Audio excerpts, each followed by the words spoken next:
បាទសួស្តីពុកម៉ែបងប្អូនមកទៀតហើយបាទអក្សរឆ្លាក់ខ្មែរ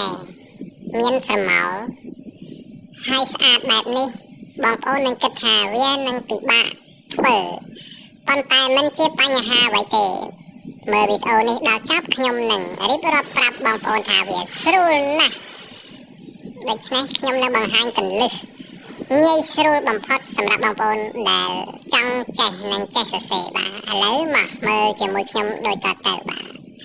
ជាដំបូងពុកម៉ែបងប្អូនមានហ្វឺតមុខសំប៉ែតមួយមកបន្ទាប់មកមានក្រដាសសភៅមួយសន្លឹកនិងចាប់កាន់ហ្វឺតនេះវ៉ា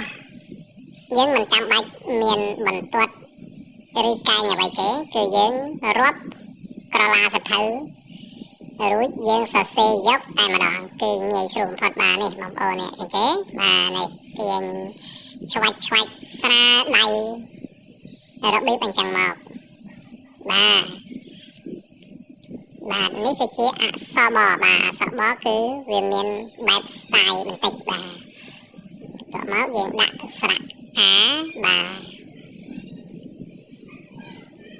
នេះគឺបែបហ្នឹងបងប្អូនបាទចំប៉ារាំងសីបាទចំប៉ារាំងសីគឺជាអត្ថន័យនៃបទចម្រៀងមរតកដើមលោកស៊ុនស៊ីសមុទ្របាទបទនេះដែរគឺស្ថិតនៅក្នុងខ្សែរាជវង្សបាទបទស្ដេចបងប្អូនដែលហៅថាបទស្ដេចបាទបទនេះខ្ញុំចូលចិត្តស្ដាប់ណាបងប្អូនអត្ថន័យពិរោះណាស់គឺអន្លង់លយធ្ងួចធ្ងរបំពេអារម្មណ៍ដល់បងប្អូនប្រជាប្រុសស្រីបាទនេះបងប្អូនចំប៉ារាំងសីគឺទាញបែបហ្នឹងមកបន្ទាប់ពីយើងឆ្លាក់រូបអក្សរនេះចេញបែបនេះហើយគឺយើងនឹងចាប់ផ្ដើមថែមស្រមោលបាទថែមស្រមោលណាបងប្អូនដើម្បីឲ្យយើងមើលទៅឃើញអក្សរនេះដូចជាអក្សរដែលកំពុងហោះឬថាអក្សរនេះដែលកំពុងអណ្ដែតការសរសេរជារៀងរាល់ថ្ងៃនិង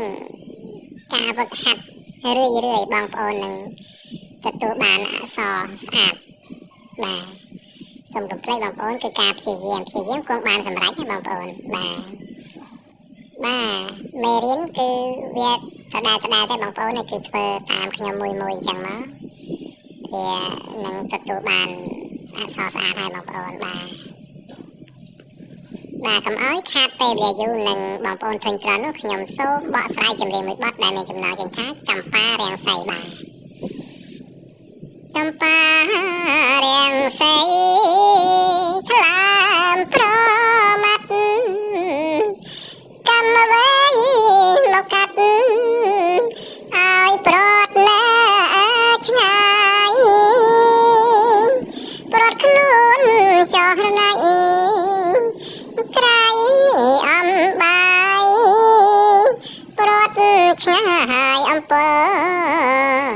កង្វល់ចិត្ត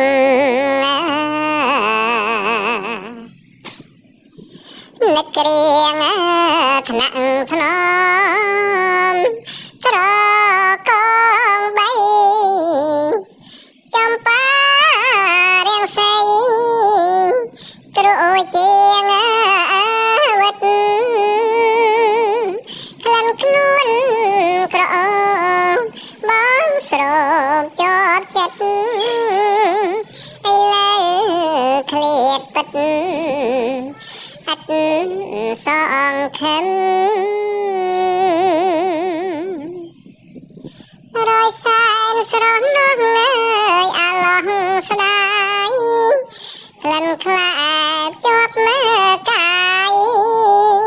ធាក់ពព្រឹមពីថ្ងៃនេះពិតអត់សង្ឃឹមដូចមេឃរលឹមពុំយកថ្ងៃនឹកគ្រាថ្នាក់ស្នមស្រក